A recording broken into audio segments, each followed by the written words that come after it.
आप हमारा पानी बंद करेंगे, हम आपका सांस बंद कर देंगे। अब आतंकियों की बची खुची जमीन को भी मिट्टी में मिलाने का समय आ गया है। पहलगाम हमले के बाद भारत सरकार के कड़े फैसलों से पाकिस्तान में खौफ का माहौल है। पीएम मोदी ने आज एक बार फिर मन की बात प्रोग्राम में पहलगाम दहशतगर्दाना हमले को लेकर सख्त कार्रवाई के इशारे दिए।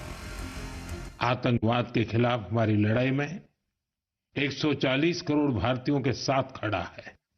मैं पीड़ित परिवारों को फिर भरोसा देता हूं, उन्हें न्याय मिलेगा, न्याय मिलकर रहेगा।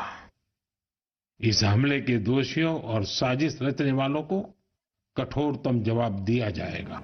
दरअसल भारत के एक्शन से पाकिस्तान को सर्जिकल स्ट्राइक का डर सताने लगा है, जिसके चलते पाकिस्तानी फौज ने बॉर्डर के पास मूवमेंट बढ़ा दी है। पाकिस्तान के पंजाब इलाके में खेतों में पाकिस्तानी फौज के टैंक दिखाई दिए। भारत के एक्शन से पाकिस्तान इस कदर दहशत में है कि उसने जबरे हैदरी नाम से 3 दिनों की जंगी मशक भी शुरू कर दी है।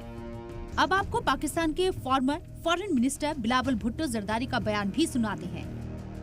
मोदी ने और उनकी हुकूमत ने ऐलान किया कि अब वो ये मुआहिदा नहीं मानते, या इस दरिया से हमारा पानी बहेगा या उनका खून बहेगा। लेकिन इन्हीं के वजीर आजम शहबाज शरीफ हमले के डर से भारत से बातचीत के जरिए मामला शांत करने की वकालत करते दिख रही हैं। आलम यह है कि हमले के डर से ही पाकिस्तानी फौज लगातार भारत को गीदड़ भभकी दे रही है कि वो हर तरह की जंग के लिए तैयार है।